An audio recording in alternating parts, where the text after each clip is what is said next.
দর্শক একটু ভালোভাবে খেয়াল করে দেখুন, এটা একটা পাহাড়ি অঞ্চল। আর পাহাড়ি অঞ্চলে আপনারা জানেন অনেক ঝর্ণা থাকে, স্রোত থাকে। তো ঝর্ণার নিচে যে পাথর থাকে, সেই পাথরের নিচে কিন্তু প্রচুর পরিমাণে মাছ থাকে, চিংড়ি মাছ। দেখুন এই লোকটা শুধু ওই চিংড়ি মাছের যে শোর থাকে সেটাকে ধরে টেনে নিয়ে আসছে। কি চমৎকার দৃশ্য! এরকম অনেক দৃশ্য দেখাবো। যেমন এটাও একটা পাহাড়ি অঞ্চল, দেখতে পাচ্ছেন এখানে ধানের জমি। তো এই জমিতে কি সুন্দর সুন্দর মাছ, তারা বাই মাছ সম্ভবত মনে হচ্ছে, দেখতে বেশ চমৎকার লাগছে। আরো অনেক মাছের দৃশ্য দেখাবো। যেমন এইটা দেখুন, এটা একটা সামুদ্রিক অঞ্চল, কিন্তু এখানে মাছ কোনো একটা কারণে শুধু লাফিয়ে লাফিয়ে ধারে এসে উপরে উঠছে আর মানুষ কুড়িয়ে কুড়িয়ে নিচ্ছে, বেশ চমৎকার। তারপরে এই দৃশ্যটা দেখুন, এটা একটা ড্যাম।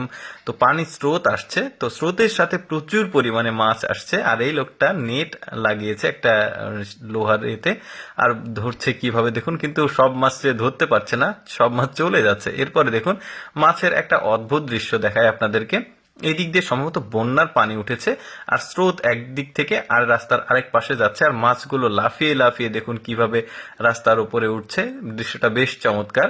তারপরে এটাও দেখতে পাচ্ছেন পাহাড়ি অঞ্চল, স্রোত যাচ্ছে আর এখানে কিন্তু প্রচুর মাছ, মেয়েটা খালি মাছ ধরছে আর এখানে তুলছে।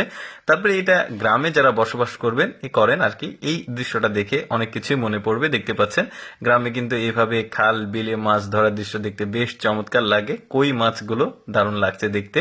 এরপরে দেখুন এখানে একটা বড় নৌকা যাচ্ছিল, আর মাছগুলো অদ্ভুত কারণে নদী থেকে লাফিয়ে লাফিয়ে নৌকার উপর উঠছে আর ওরা ধরছে। এটা একটা পাহাড়ি অঞ্চল। তো এখানে যেটা হয়েছে, ওই নদীর মানে পাহাড়ি যে নদীগুলো থাকে বড় বেশি হয় না। তো এইখানে পানি অনেকটা কমে গেছে, আর মাছগুলো দেখুন পাহাড় এই যে পাথরের ভাঁজে ভাঁজে আছে। আর এই লোকটা চমৎকার ভাবে মাছগুলো কুড়িয়ে কুড়িয়ে তার মানে ডিশটাকে লোড করছে, দেখতে বেশ চমৎকার লাগছে। প্রচুর মাছ কিন্তু মানে পাথরের ফাঁকে ফাঁকে আছে। ঝর্ণার পানি আসে এই ধরনের আসলে এই পাহাড়ি নদী থেকে। তারপর দেখুন এখানে সম্ভবত বন্যার পানি উঠেছিল। তো এখানে ওই কোনো একটা পুকুর থেকে প্রচুর পরিমাণে বড় বড় সাইজের মাগুর মাছ উঠে এসেছে। উঠে এসে মানে এক জায়গাতে জড়ো হয়েছে, আর এই মহিলাটা ধরছে। বড় সাইজের মাগুরগুলো কিন্তু দেখতে ভালোই লাগছে, সম্ভবত আফ্রিকান মাগুর বা শোল নাকি।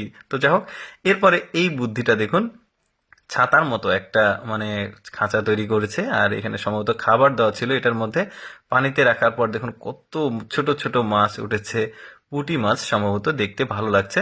আচ্ছা দেখুন, ওই যে ধানের জমিতে পানি ছিল, পানিটা শুকিয়ে গেছে আর নিচে একটু করে কাদা আছে, আর সব মাছগুলো ওই মানে নিচে গিয়ে কাদার মধ্যে আশ্রয় নিয়েছে। এরকম কিন্তু গ্রামেও হয়। অনেকে বলতে পারেন যে এটা ফেক না, এটা ফেক না, এরকম কিন্তু অনেকে যারা গ্রামে বসবাস করে তারা বুঝতে পারবে। দর্শক যাই হোক, আমি সবসময় চেষ্টা করি আপনাদের সামনে কিছুটা ব্যতিক্রম ভিডিওগুলো উপস্থাপন করতে। এরকম ভিডিও দেখতে চাইলে আমাদের লেটস গো ফেসবুক পেজটি ফলো রাখতে পারেন। আজকের ভিডিওটি কেমন লাগলো কমেন্ট করে জানাবেন।